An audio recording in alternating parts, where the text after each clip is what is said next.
Two teams that have been down in the dumps for many years come head-to-head this Thursday night. Yes, I'm talking about the Bulldogs versus the Dragons. Both teams have been inconsistent this year, but well above their performances of 2023. And we are going to preview the game today and have some good old-fashioned banter. I've got my trusty co-host Dibbo with me, as always. Welcome, Dibbo. Welcome, everyone. It's rivalry round. You know what? Bulldogs suck. Screw yous. And behind the enemy lines, we've got Jack from the Red V podcast. Jack, welcome and thank you for joining us, man. Yeah, pleasure, boys. I got my passport stamped as I left the Sutherland Shire and went through the St George region into the Canterbury district. So, in all seriousness, looking forward to chatting some footy of what should be a pretty entertaining game on Thursday, if not a bit nerve-wracking if you're a Dragons fan. Well, I mean, after our performance against the Raiders in Magic Round, the Dogs are quite inconsistent, and it's been quite a nervous performance for us. That was their worst performance of the year. Oh, hands down, that was a pathetic performance. But you said you got your passport after you left the Southern Shire. How does it feel to be behind enemy lines? Yeah. I got a warm greeting from everyone in the studio, which is nice. So I think there's always a bit of healthy rivalry between the Doggies and the Dragons. Dib and I are kind of off air. We're just kind of talking about some of the great battles of the 80s and 90s, and I think. It's kind of good to see both clubs improving, and hopefully we're at a stage in a few years like we were that time that Jamie Soward milked that penalty at Cogra to win the game for the Dragons. So he had to bring that up as a Dragons supporter. He had to bring that up. I had to. Do you know that penalty ruined a record actually, because no club had ever gone from wooden spoon to minor premiership up until that point. Well, still haven't done it. No, but if it wasn't for that point, if it wasn't for that penalty, we would have won the minor premiership and would have actually got that record. Not West Magpies, or did they go? Or they won the premiership? Never been done, because I know West went from last to premiership. Not last to minor premiers. Right. Well, if we hadn't finished first, then maybe we wouldn't have got knocked out in straight sets, Dibby. So that year, that makes you feel a bit better. Yeah. Oh yeah, that was good. Eric Growth killed us that game. Yeah, how good. Yeah. First I want to ask you, sort of tell us a little bit about yourself. Yeah, so I'm Jack. I'm the host of the Red V podcast. We've been doing the Red V podcast for 4 years now. So yeah, kind of saw that there was a little bit of gap in kind of podcasting for the Dragons, and thought it was a good opportunity to start a podcast up. So I've kind of gone through a few different co-hosts, but I've got Kurt Woodward, who's my right hand man at the moment, who's actually a West Tigers fan. Right. So I know your pain a little bit, Abdul, of having to deal with Dib and having an opposition fan talking footy behind enemy lines every week. But yeah, like I just love footy. Like I can remember being just a small little lad and my dad taking me to Cogra, living in the Sutherland Shire, kind of having to be stuffed around by all those horrible Sharks fans, those delusional Sharks fans that are think they're going to win the premiership because they're top of the ladder after 11 rounds. We had the wood on them for so long. We did. At least the last 5 years they've come. Since that grand final win anyway. Well, they had the woodness all throughout my high school years, and then when I didn't have any Sharks friends anymore, that's when the Dragons started to win.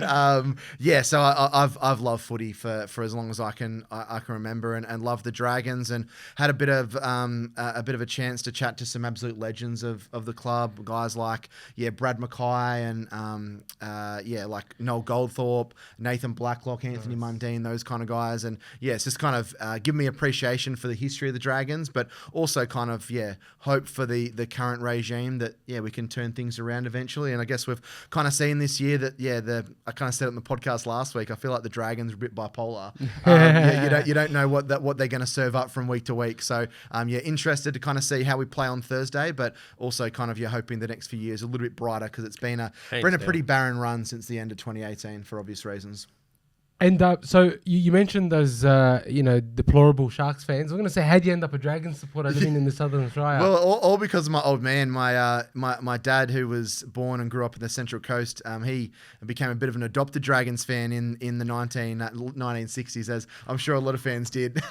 He had a couple of workmates that were St George fans, and went to a few games at Cogra and the SCG and the sports ground and that kind of stuff. And that got him involved in rugby league. And I can just vaguely remember watching the 96 grand final in the garage with Dad, and then in tears 3 years later when the Dragons lost the unlosable grand final, which I just have to say, we squandered a 14-point lead. So it was great to see Brisbane squander a 16-point lead last year in the grand final. So, I've kind of, that's been, been the way they've supported the Dragons. And now I've indoctrinated my son who's 6 weeks old. So maybe when he's Dib's age and my age, he might actually have a team that might be capable of winning a premiership. Yeah. One solitary one. If you guys win one in the next 30 years, you guys would have done well. That's our solitary one. I've indoctrinated my wife as well. She was a Brisbane fan, a Queensland girl. So she's joined the misery with me. And I'd be careful of those Brisbane fans. She's born in Foster Tuncurry, and she goes for Queensland because she's lived in Brisbane for 5 or 6 years, something ridiculous. So that's a constant bone that I'm dealing with at home. But the little guy Ruben is he's already got his Dragons. It's got to be. It's got to be. See, I've got the problem where my wife is a Dragons supporter. Yeah, and she's trying to indoctrinate my daughter to be a Dragons supporter. So I've said to her, look, you can have her when she's young, but when it matters, she's going to be a Doggy supporter. What if she ends up a Cronulla in between? Then we disown her. I mean, that's fair. That'll be good. So, you mentioned a lot of things that, same with the Doggies. We've been rubbish now since 2016. Desi Hasler left our club in a bit of a mess, and we've sort of had rebuild after rebuild. We've had rebuilds after rebuilds and rebuilds because of rebuilds, and we're now starting to see some signs. Look, it was a really poor performance against the Raiders. It just looked like a lot of the teams up in Magic Round, there was a lot of, it was such a weird round.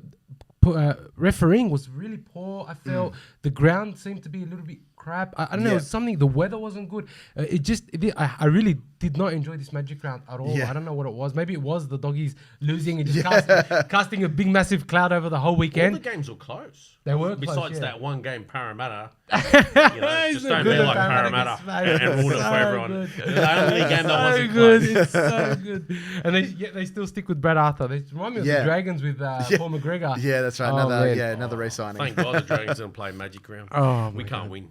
But you guys had a bye, and actually, we're going to be versing you guys after a bye. We versed the Raiders after a bye, and next, even the game after the Dragons, we're going to be versing, the night after a bye. So I think it's going to be a bit of a tough. It's all right. We're not the Raiders. Yeah, no, but to be honest, the Raiders are a gritty team, well coached by Ricky. But I sort of want to ask you guys, what do you make of the Dragons season so far? Yeah, well, I think like what I said before, I think they've been a little bit bipolar. I think they kind of drift in and out of games. I think when you've outside of the loss against the Sharks, and I thought, Cronulla were pretty bad. I think they were there for the taking in that game. I think we were even worse. But outside of that loss, 38-0 against the Dolphins, the Cowboys almost put 50 on us. I think there's that little bit of mental fragility that has kind of been part of the Dragon psyche for a long time. So I think the thing that Flano said, and he said it a few times in press conferences this year, is the biggest challenge he has as coach of the Dragons is getting these players to believe that they're a good footy side and they can believe in their own abilities. And I think you look at the 17 or the 22 named each week for the Dragons, and fingers crossed that. They can put in a good shift this week, but the performances are very inconsistent. And when you look at the roster, I think the Dragons arguably have the worst roster in the NRL. I totally agree. I think when you look at the players, and that's no disrespect to the guys in there. There's some toilers in there, some guys trying to do a job for the team. But I think it's going to take some turnover in player recruitment for the Dragons probably to reach that next level. But at the end of the day, I don't know what your opinion is on this, Dib, but I certainly didn't have us at 5-5 after 10 rounds. I think we've shown in some games some ability to really grind and scrap and stay in games. I honestly think we've probably had the easiest run to start the year. We've had South somehow weak. We had West Tigers who are lowly. We had Manly who played the worst as possible. Gold Coast at the start of the year, we got them right for pickings. Yeah. Besides the Warriors game, there's been no. Warriors were ordinary. Well, that probably started their rot, but they were ordinary for over a month. Yeah, they still are ordinary in my opinion. But I think the Dragons, even with 5 wins, have overachieved. Honestly, we probably had the luck of the draw. We play teams being under strength or just having the worst. For a while, I've been saying we got probably the worst roster in the NRL. It's not been just that this year. It's been like that for a while. There were years I couldn't believe that we didn't get the wooden spoon. Like, we've been so lucky. You're lucky you had the Tigers and the Dogs there, man. Yeah, exactly. Years, And then in some of those years, they had better rosters than the Dragons. So I just think, and when I mean better, probably about the same or slightly better. I'm not saying they have a lot worse. Yeah. Like, Tigers' forward pack, they're better than our forward pack. Yeah. Look at their forward pack. Utakamanu, Clemmer. Look, I'll tell you what, I can get into the Tigers forward pack, but there are a few people that are just earning a check. Like I look at Clemmer, like he's been at the Tigers now a year and a half. We're the same. He's done nothing. Like he's done nothing for the Tigers. I'll be honest. Like I think he's spent. Right, I think he's spent. He's done a good 10 years. Even John Bateman, I don't think he's that great. But Utoi Kamanu is amazing. I think he's one of the form props. Coruscant. And Coruscant, like they are the 8-9 combo, probably the best in the game. But honestly, they are fantastic. Jack's on the money. We need a turnover of players. I don't like the re-signing. I know it's very. I've got a feeling the only reason he's re-signing a large push of the same players because it's very limited on who's available out there. Although there is a few opportunities, and I probably won't mention it on air, probably off air. Players that I think they have signed. Would you want me to assign? I think they've signed Blaze Talangi. And I think they've signed Tupanua from the Roosters. This is coming someone that he's always seemed to be right for some reason. So the opposite of you then, Dib. Huh? So the opposite of you then. Yeah. No. You're always right. Yeah, he's told me they've signed Talangi and Tupanua. I would have loved Crichton, but that's impossible. Angus Crichton? Yeah. I mean, with the David Fifita backflip, that you could probably see them. If you were Crichton, would you come to St George?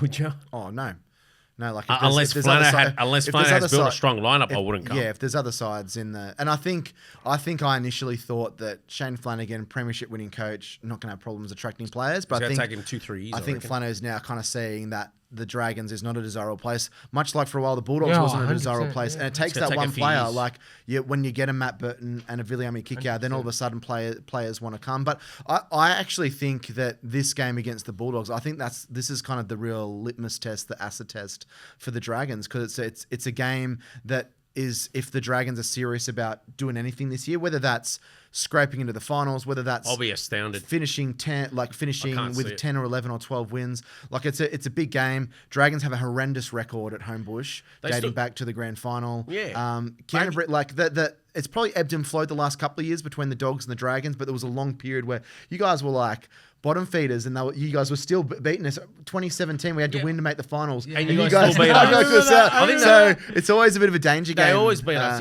and then regardless of where they are. Have you seen the Dragons? They still haven't played Melbourne. They still haven't played Brisbane. They still haven't played Penrith. They still haven't played Canberra. They're in the 8.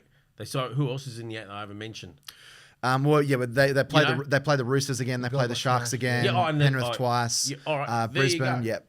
I mean, they'll be lucky to win 1 out of those 8 games. No, look. I think, to be honest, I think the problem I have with the Dragons is that the gap between the best and the worst is too big. Yep. Like there's just too much of a delta between the best and the worst. But there's nothing special overall. What I think, like our best and worst, there isn't that big of a gap. It's diminishing as well. And it is diminishing. But like that was the worst game on the weekend, right? And we gave the Raiders 2 tries. Yeah. As gifts, right? What happened there? Like I just felt like, and here's the thing about like the Dogs and the Dogs halves is that Burton and Hutchison in their own right are good players, but they can't play as a combination. They just don't click. They don't work. That Hutchison's too slow, and Burton tries to get things moving, but they seem to get in each other's way. There's just that combo's just not working. I don't think that Serraldo's going to make any changes, though. I'll be really honest with you. I don't think that there's going to be any change to the 6 and the 7. He won't go Sexton. He won't go. He won't. Nah, he won't. Not even Haywood. I don't think he'll make any changes, especially because Hutchison actually had one of his better games for the Bulldogs, even though it was against 11 players. They were half breaks. That should have been line breaks. Yeah, so good halves, they turn half breaks to line breaks. Hutchison's the other way. He's a good half. Right. He turns a line break into a half break. I think that's the. Look, the thing is, I'm not like honestly, I'm not. Like I think he's got his position in the team. I just don't think it's 7. Right? He's got the maturity, he's got the wisdom, he's got the experience, and you need someone like that in the team. I just don't think he has it at 7. He doesn't have the speed. Yeah. Like there have been so many times throughout the year where you know that if he had some speed, he's going to make a break or set something up. Totally. The problem is, Toby Sexton's only really started to play well in New South Wales Cup the last couple of weeks. For the first 8 rounds, he wasn't playing that well. So you can't say, oh, let's just throw Toby Sexton in there and hope for the best, because he hasn't earned it. Yeah. Over the last 2 weeks, then you can say, all right, now he's starting to do Yeah. it, but maybe there needs to be more consistency. Because look, honestly, as a fan, the last thing I want to see is let's just start chopping and changing. Like for example, with the Rabbitohs this year, they were chopping and changing. They were bringing all these people. Then they got injuries. Then they brought people too young. Then they got injuries. It was us last year. Yeah. So my idea is, look, if Ciraldo, we have seen a market improvement, and if he trusts Hutchison, I'm going to say I'm going to back the coach. Yeah, I'm going to back, because he hasn't made that many bad decisions this year. So I'm going to back the coach. So if you look at the Bulldogs, we've lost 4 games this year by 6 points or less, and they were the Storm. Yep.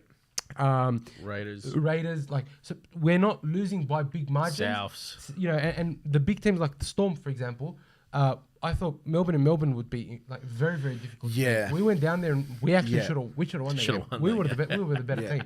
So like, it's not all doom and gloom, but that's the difference between a top 8, top 4 team and the Bulldogs. It is. Yeah. That's the difference, really. Yeah. And I think the Dragons are they have a similar problem, but it just takes, it's a different shape. It's that consistency. It's that last 1% to get them into that winning percent. Like, if they were able to be more consistent, honestly, I think that the Dragons, Shane Flanagan is such a good coach that if the Dragons were able to narrow the difference between their worst and their best, they would be firmly in the top 8 right now, and they'd be able to beat a team like we can't attract players.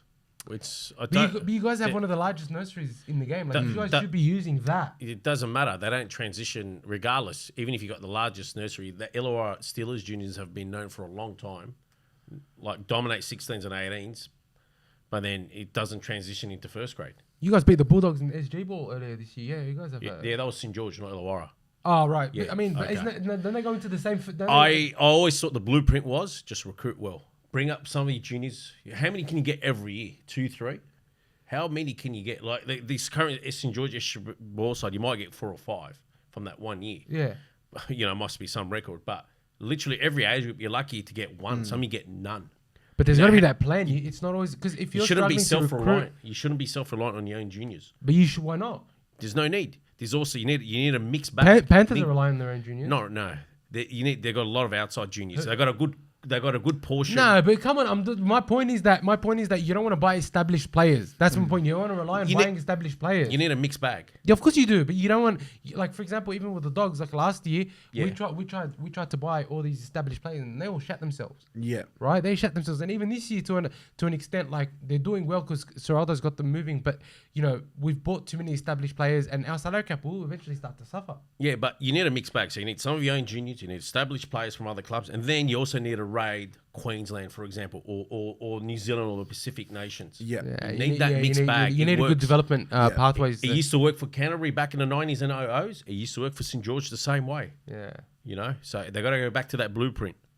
And just, guys, if first time you've come to the podcast or if you haven't seen us before, please be sure to like and to subscribe. We've got heaps of content coming up. And if you haven't seen it before, check out Adam Drucy, chairman of the Bulldogs video, and our Darcy McDonald interview. And I will have the Red V Dragons podcast links down below in the description. Sorry, I had to get that one in. The mighty St. George. I had to get that one in. All right, so this week's game. Yep. I'm, as a Doggies fan, I was very disappointed in that performance, but I always knew, honestly, as a Doggies fan, that we were going to have them. I knew, right? And as going from where we were last year to this year, you knew that I knew we were going to have 1 or 2 games that we were going to falter. We're going to look back and say that was a god awful game. I don't honestly believe we've had one yet for 10 rounds. Yeah. We've only won besides Parramatta but even against Parramatta, that was the first game against with a team of 8 or 9 new players, right? Hadn't played together yet. We're still figuring out, getting a feel for themselves, right? I don't. This is our first poor game of the year, my opinion, right? Sure, fans are going to have different opinions, but that's what I think, and that's okay. But I think that we're going to come back a lot stronger against the Dragons, and we're going to suffocate you in defence. And I think the Dragons don't respond well to being suffocated in defence. We don't have any game breakers. Let's be besides maybe Lomax might do the old thing, and maybe Tyrell Sloan, but. I think Ben Hunt has too much on his shoulder. Yeah, he's got a game breaking kick in him. It needs team support. See, that's the thing. We don't have another dominant half. I think that if Ben Hunt gets his kicking right and it's a wet game, like he could kick us out of the game like Cleary did against the Panthers. Oh, you're talking about what's your half? You're talking about not Hunt. You're talking about Hutchison. No, Burden. You're talking about. No, I'm talking about Hunt kicking us out of the game. If really, look at what doesn't really have a. But Cleary did that. No, he does. Cleary did that to us, and if Hunt can get his kicking game on, we'll struggle. Why isn't your half booming the hell out of that ball, whether long distance or high up? Have you noticed? I don't know. I feel like he's doubting himself too much. Burden, he should be killing it in 40-20s. He's doubting himself. Anyway, yeah, it's like I think if you look at every win the Dragons have had, it's come off the back of Hunt and Lomax. Yeah. So I think if you're Canterbury, it's an easy blueprint to. It's a one-trick go show against pony. the Dragons. You've just got to try and get up in the face and get pressure and really like it's these are games that, and this is no disrespect to the Doggies, but these are the games that the Dragons want to really try and win. Like they're playing Penrith minus their Origin stars in a couple of weeks or in a week's time, but Penrith are. The Dragons have lost like 7 straight against them or whatever. Yeah. So like there's and maybe the players don't feel it, but this is a rivalry game. Like the St George District and Canterbury District is so it might not mean much to some of the kids kind of growing up in the South Coast. But if they were both high up the ladder, it'd be electric. Yeah. It So would. like I'm actually really interested because I think as I said before, I think this is a good acid test for the Dragons because like Dib said before, beat the Gold Coast in round 1, but as we've seen from the Gold, they've improved as the season's gone on. But in the first month of the season, they were dreadful. Manly were pretty bad. The Warriors was the only game where you could really look at the performance and say, hey, they actually played well. So if the Dragons can come out and put a committed performance and get and finish over the top of the Doggies, then maybe you kind of build a bit of confidence and a bit of momentum because at the moment they've picked up a win going into a bye. If they lose on Thursday, then it's just basically back to square one, and it's just going to be win, loss, win, loss, win, loss, and probably not win, loss, win, loss, win, loss. It's going to be win, loss, loss, loss, win, maybe win again, loss. So there's a chance for them to build something, and I've said on the podcast since the start of the year that I think the Dragons are going to be a better side in round kind of 19, 20, 21 than they are in kind of rounds 3, 4, 5, 6. Of course. I honestly think if the Dragons finish, I mean, last year they finished 16th, so if they finish about 12th to 14th, that's an improvement. I said 8 to 10 wins. I think 8 to 10 wins is a pass 12th to 14th mark is an improvement. with the squad that we have. And it's, like it was with the Anzac Day game against the Roosters, and pretty much every game that we've lost, it's the ruck. So if the Dragons, I've got raps on Jacob Little, but I feel like there's games where he does get a little bit lost and does get a bit run over in the middle of the park, and I think. When and I know you're a big fan of him, Abdul, but when Blake Laurie comes on, I think sometimes that's when the market defense can just get a little bit Blake loose, Laurie. and not just on him. I think that's been, and you can back me up, Dib, but that's been the knock on the Dragons for many years is that they have been very weak through the middle of the park. Maybe not in the first 15 or 20 minutes, but from kind of minute 25 to 40, and then maybe minute 50 to 65, that's when it starts to fall apart. We got these two twin brothers. They're about 6'4", am I right? About 108 kilos. 110. They're twinkle toes, so they can move like a set of playing in the forwards. What are they crunching? 250 meters each in the reserve grade, or 180, 200 meters a game. Like 40 tackles each, roughly. Like you look at their stats. Is it the Catchment? The Couchman, Ryan and Toby. Yeah, and they can't get a run. Can you imagine them in first grade behind the better pack? They would excel. And they could be the better pack. Like they don't need to be behind. Like they could develop into something. They will help that pack even this year. Like, but see, on that for us as Doggies and the way we've performed this year. For us to lose against the Dragons this week would be an absolute calamity. It would be a travesty. Is it because you can't come home, or it's because? Well, I mean, there's that. 'Cause my wife's gonna never let me live it down. But no, because like the Raiders was a game that we should have won. There's no discussion there. That was the game we should have won. Right? We had them. We had them gone. They had 11 players. We should have been able to capitalize on that. We couldn't.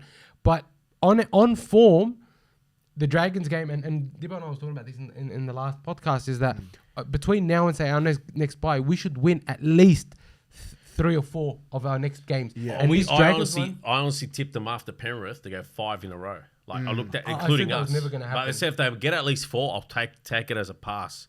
Anything less. Yeah, so the Dragons game for us is, yes, the Dragons are a good team. Yes, the Dragons can cause damage. Team, but must win. But we, as a defensive team, as a defensive organization, we should be able to if we can do, for example, what we did to Melbourne and to Penrith, keep them to 16 points each, because we kept both Penrith and Melbourne to 16 points. Oh, I'm just hoping you guys have a horrible game again. If we can keep the Dragons, to 14 or 16 points, we can outscore the Dragons. We have so much attacking potential in our team. Yeah. Their back line compared to ours, and I've said it before to you, Addo Crichton, Sherry, Tracy, Kiraz. Come on, and chuck Birdo in there if you want to, right? Yeah. Don't worry about the 7, sorry, man. But yeah. But look at that. And they don't even have Blake Wilson. And Blake Wilson goes great guns. You know? He's unlucky to be missing out. 100%. There's about 4 or 5 of the clubs he'd be starting winger, maybe even more. Yeah. Yeah. Or even Toby Sexton, he's probably walked straight into our 13 but look at for the that Dragons. How far? And that's what worries me about the Doggies is that I think they've got a lot of firepower. So I think the Dragons. It's just their halves. And if the Dragons are a really good defensive side, you think like the Flanagan coach Shark sides, you might be able to make the argument, they're going to grind their way. They might grind their way to a victory, but they don't have that. And I think with the Dragons, we've seen this year they kind of drift in and out of games. Even in the Souths game, like. Dragons were all over South for the first 15, 20 minutes, but it was only 6-0. They got that one try, and they weren't clinical enough. Same against Cronulla. It's Cronulla let off. I actually tipped the Dragons to beat them. I thought that the Dragons against Cronulla. Yeah, he did too, and I thought it was ludicrous. Come out and they were there for the taking. I thought so. But we're just a horrible side. But we're just a horrible side. Yeah. But you know what? The Dragons, the Sharks have also become like a team that can play poorly but still grind out a win. Yeah. They've really developed that part of their game where they can still grind out wins when they need to.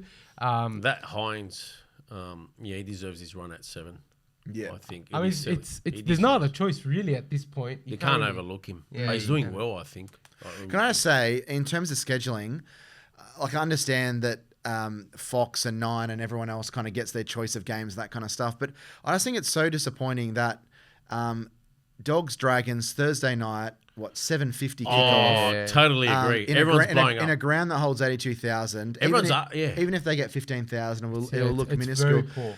I went to, I think it must have been 2022, Dogs Dragons Belmore. Mate, I missed the first 10 minutes of the game because I couldn't get into the ground. There was that many people. Like, I guarantee it's a great opportunity for Thursday at Accor. They've probably now sacrificed somewhere between 10 to 15,000 fans not going on a Thursday. Yeah. But they've also gained $400,000 in revenue. So, I understand it because the Dragons did the same thing. 400,000 on the stadium. I'm just saying, I don't know if it's actually, but it's actually a considerable amount of money that they make. I'm happy playing at Accor. I'm happy for them to be at Accor, but why Thursday for a local derby with 2 of the NRL's traditional long-term powerhouses? If this was at Cogra, I would have gone, but. I mean, I don't know. Everyone's been asking me. I don't want to go because it's at Accor on a Thursday. But it's, I agree with you that this is, but it's again like the NRL doesn't really care about scheduling. I don't think they've ever really shown that they look out for the fans. It's all made for TV. Hence why we have so many games that start at 7:50 or 8 o'clock or whatever. But I just think it's a bit disappointing. Like obviously, like the Dogs have decided what games they're taking back to Belmore and that kind of stuff. But I just think, as Dib said before, like traditional St George and Canterbury have been big rivals. Belmore to Cogra isn't that far. That's right. So it's a little bit disappointing, but like with work and like other personal commitments, I'm not going to be able to make it to get from the Sutherland Shire out to Olympic Park. Families won't be able by to go 7:50, and then you finish the game and it's 10 o'clock. Like families. If you've got children, like if you've got a newborn and stuff, it makes it really difficult. It does. It really does. So I think these days. Clubs such as Roosters in Brisbane got their people on the NRL Fox Sports board. A lot of those guys are fanboys for Brisbane and the Roosters. Like they can deny as much as they can, but they're getting the rub of the green, and I think it's just a cancer to the rest of the NRL. I honestly do. Who do you guys think is the danger man for the Bulldogs? I'm gonna go really, really left field, and you're gonna look at me and you're gonna say, "What the hell are you talking about?" But I'm gonna say Bailey Hayward. I've been really impressed with him the last 3 or 4 weeks. I just think he adds some real energy off the bench for the Doggies. Like obviously they've got the powerhouse in guys like Kiko and Crichton and Burton and those kind of guys, and they'll do their job. And knowing the Dragons, like Kiko could end up scoring a couple of tries. But I just think Hayward, I think he gives value around the ruck. He's obviously a natural 7 that's kind of that's playing kind of a utility kind of dummy half, like lock position. But I think he seems to be a bit more confident now. He's getting his hands on the football, and I think kind of whatever your opinion is on Drew Hutchison, I think it takes pressure off Hutchison there because he kind of gets in, does a bit of ball playing, can kind of get in at first or second receiver. And I think the Dragons have struggled against those kind of fleet-footed playmakers and those guys that can kind of get the ball out quickly. So I think he's going to be not just a key player on Thursday. I think moving forward, he's a key player. And kudos to Serraldo and the rest of the coaching staff for giving him a shot because I think he's a player that's we're going to be talking about as a really serviceable first grader for the Doggies moving forward. For me, it's someone similar, and he's fleet-footed as well, and he'll make it difficult for our forwards to tackle. It'll be Kurt Morin. Yeah. He hits hard. Yeah. I think he added a bit of energy when he came on against Canberra. They didn't utilise him enough. You know what? Honestly, I think Cam Serraldo should just now release the shackles, maybe give Sexton a go, maybe give Blake Taff a go or some other half a go. They need to really pile on the points. Their defence is doing well. They need to pile on the points. I think it's not winning them. Their defense alone is not winning them games. They're just not scoring enough.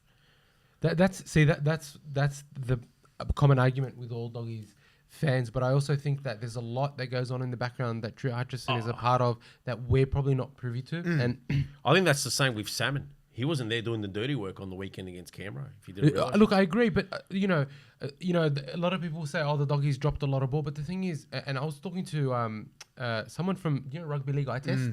Right, it's fantastic, guys. I'll share a link down below. This guy has excellent data and write-ups just about everything rugby league, about statistics and stuff. So he's saying that actually, for a team to be successful, being at 90% completion or even at 80% completion, actually, you're less successful when you've got such high completion. Yeah. The optimum is at about 75% completion. Right, a team that is completing at 75%. Generally, all the grand finalists have averaged at 75% for the year, and so the Doggies are about there, right? So even with all the knock-ons and stuff, I'm actually not concerned about that. It wasn't that. It's for me. It's about our fifth play option. Like I was looking at, they've got to chance their arm more. Even if you look at the Tigers, and the Dolphins, who I think have been very very lucky and have had a very good run this year so far. But all these teams. All their fifth tackle options, like they have halves you can kick a ball like at it on the 10-meter line and land it on a dime. The Dogs don't have that. Yeah. Right? Sure, Hutchison can kick it along the ground and Burton can kick it long, but neither of them can kick like short high kicks like chips and grubbers, pinpoint, crossfield. Just crossfield from the 10-meter, land it on a dime just outside off the try line where we have a Crichton or a Kiraz that can jump up and put it down. We just don't have that. Yeah. And that is a glaring void that the Bulldogs have. And I think until we can either get a halfback that can do that or develop a half that has better kicking game, we're always going to be lacking in attack. I saw a statistic from Toby Sexton when he was in our team last year. Our average points scored with him on the team was like 25 points a game. Without him, we were at 17. Yeah. So that would have been enough to win his extra 4 games. If you look at, I think he defends well as well, but I guess. But yeah, it's again. It's hard to know because I think we did the same on the Red V podcast and we talk about players and we don't know how they're performing at training. We don't know if there's kind of not there's a saying bigger game anything plan disparaging always about Toby Sexton, but we don't know that kind of culture things or people that are a little bit lazy on the training paddock. So honestly, if I'm picking a dog side, I'm putting Sexton in there at 7. But to be honest, at this stage of the season, Hutchison probably gets a pass mark with the position of where the Dogs are. No, you're right. You take the Canberra game out of it, and that was disappointing. And that's not on Hutchison. Those 2 tries. So, and I think Serraldo coming from the Penrith system as well is probably someone that likes to pick and stick. He's a little bit of the old school of those coaches, and you see it.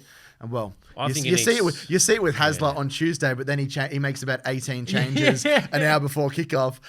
So he probably, and I think it's similar with Flanagan. I wouldn't be surprised. I was kind of chatting with a few friends recently that if Flanagan's kind of said to the side, okay, you're going to be outside of injuries and suspensions, you're going to be my 17 or 18 for the first kind of 12, 15 rounds. It's up to you to kind of prove your worth. And maybe it's something similar with Drew Hutchison. I'm obviously I'm a little bit biased because it was an Illawara junior. I commentated a lot of New South Wales Cup in the day. I think he might have been there when the Dragons won the reserve grade comp and was the there state cup and that kind of stuff. That was with Jason Demetriou. Yeah. So I'm a bit biased towards Drew. He's a good where did bloke. Jason pick up a gig now? Yeah, I don't know. There's been rumours saying that they might move on Ryan Carr at the end of the season, the Dragons, and go for Jason Demetriou. But I think more likely that Flanagan will probably go to an assistant coach he's used before. Probably. Is it outside of the realms of possibility that Maloney comes from North Queensland down to the Dragons to become assistant coach? I don't know how he go. How does he go as a coach? That's the thing. Like, is he serious? Like, you need like a Jim Dimmick to rev up the players on the side. But I mean, look at what's happening with the Cowboys. I mean, is he even someone that the Dragons want? Yeah, exactly. And there might not be any. There might not even be any change ever either. Would you give really Talau his earning stripes? Don't you think? Well, I was disappointed that I felt like it was a demotion to move him from Jersey Flegg coach to St George SG Ball coach. Wow. Yeah. He might. He's done an amazing job. He'll do an amazing job wherever he is. Swears like a sailor. I've commentated in a room next to him, but they're great. Yeah, a really good person. He's another hard nut for the club. He was a tough player. Yeah, it was tough. Well, him and Kyle Stanley kind of moved down to that St George district level, and who knows that like he's still pretty young, Willie Talau, in terms of kind of coaching years. Of course. So it's an interesting one to keep tabs on.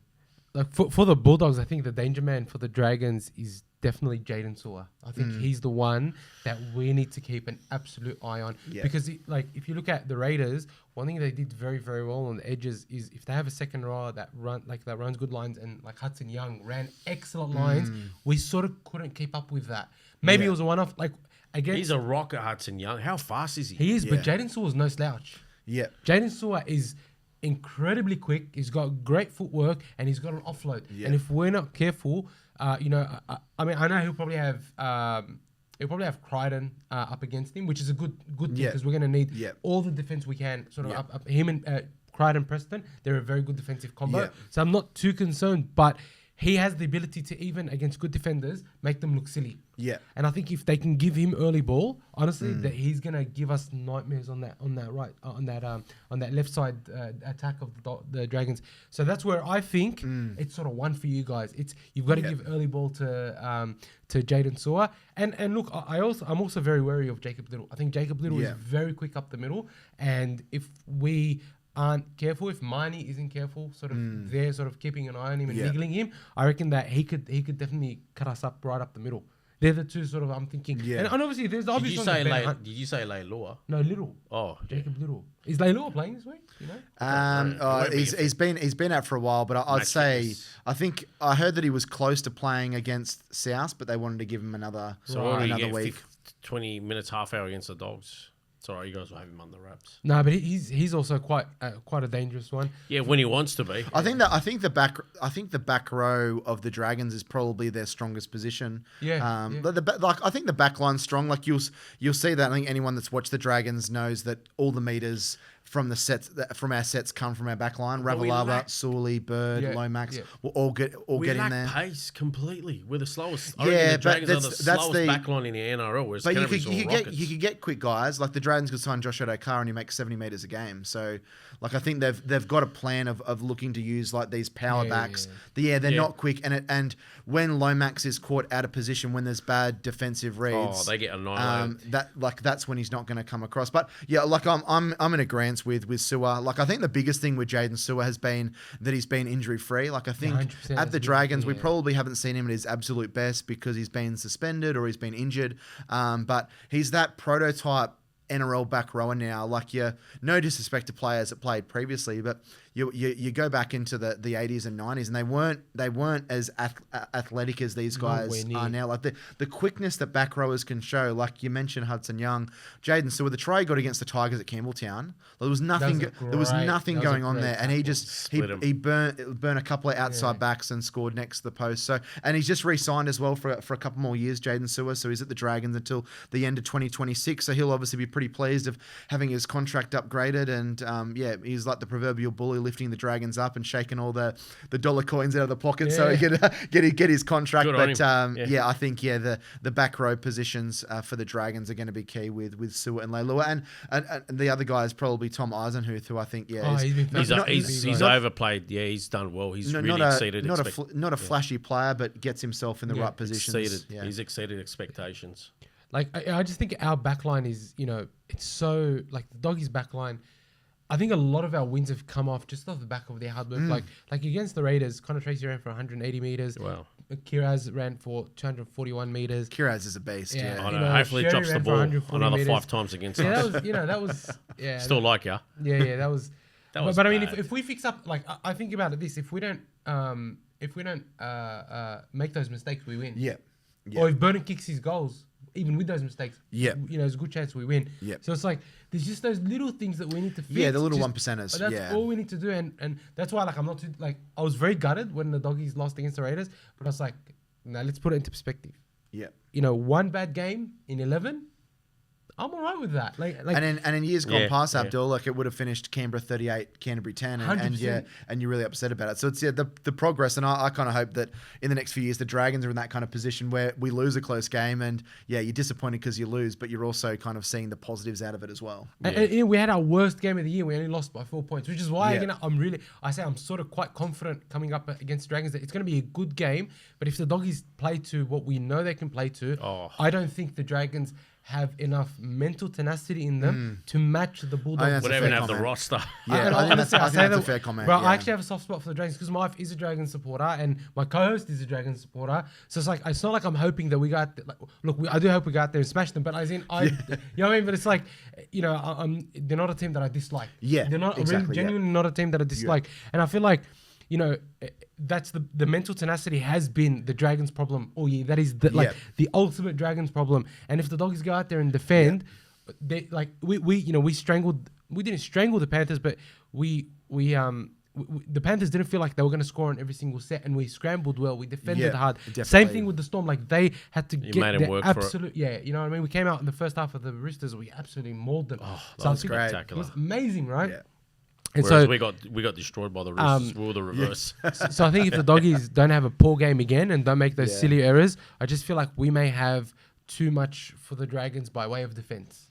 That's what I think. Yeah, I think it's going to be a great battle because I think it's two sides that are looking to change up their fortunes. Yeah, and it's a big 2 points in the contrast of the season. Like the Bulldogs aren't going to want to drop points at this stage of the season. Like when they look at their draw, like this can be the catalyst for them going a bit of run. And like I mentioned before for the Dragons, like this is an opportunity for them to get a big scalp in a game that like I don't know what the TAB is paying for the game on Thursday, but the Doggies are going to be favourites. 100%. Dragons going to a place that they don't have a great record at. Horrible. People aren't expecting them to win, so it's kind of a big moment for them as well.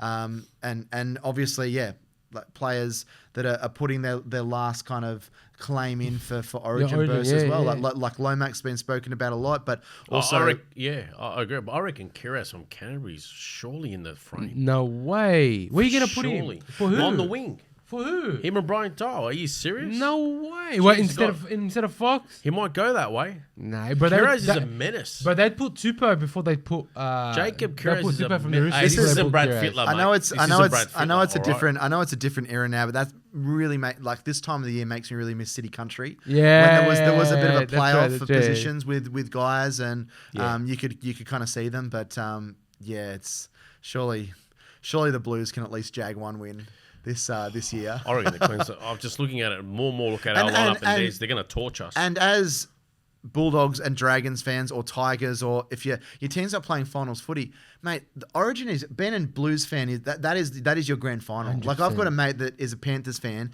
He gets upset when we lose Origin. I say, mate, at least you're going to win the premiership this year. I've said it to him 3 years in a row, and 3 years in a row they've won it. So this is the Origin. But honestly, when New South Wales lose, it's almost as bad as losing an Origin. Yeah.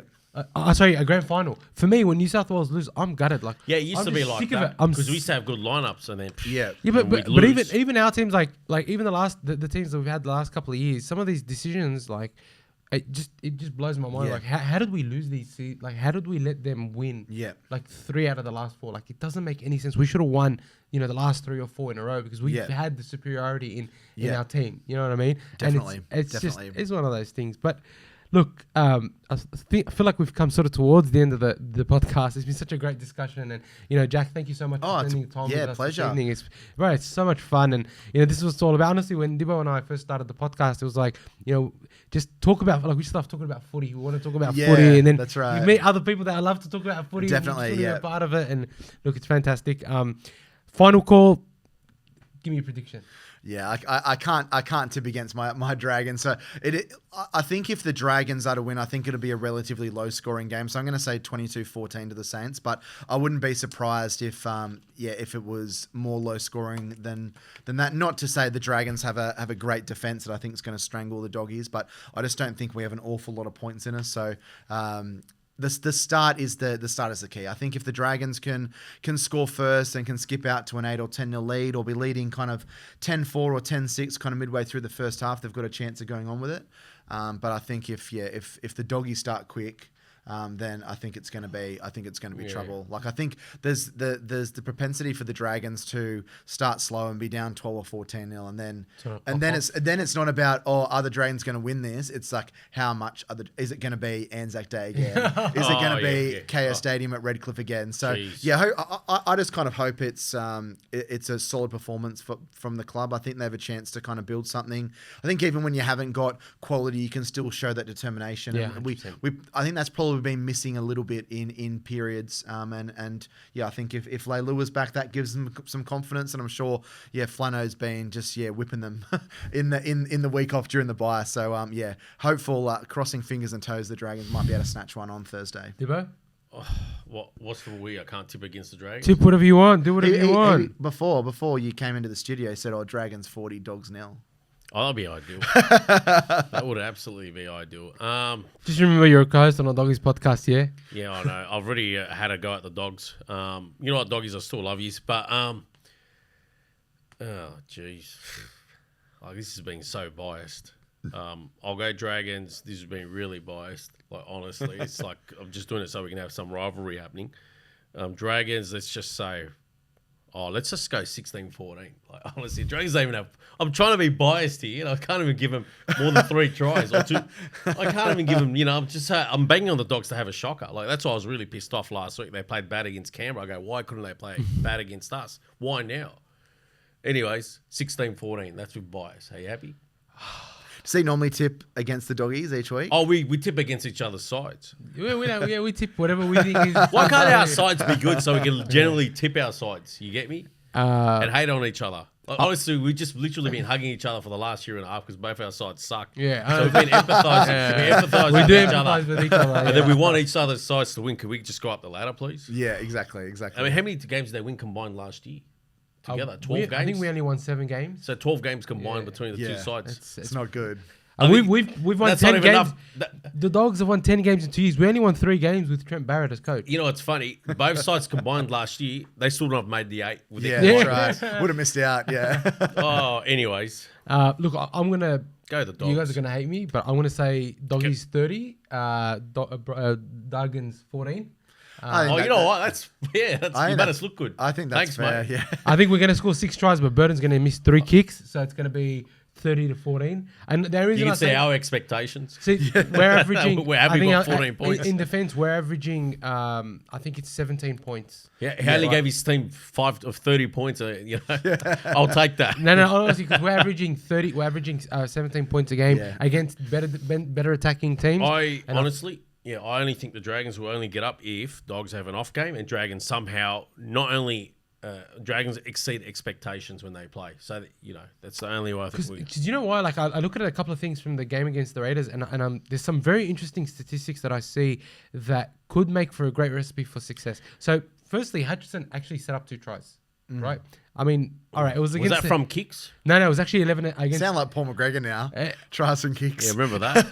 But it was 11 versus 13. It was 11, it was 13 against 11, so that's how he did set them up. But, that was a telling But stat. even when it was 13 against 13, he made some half breaks, he did some good offloads. He was everywhere, and that was good. The second thing is, we had... so they dropped...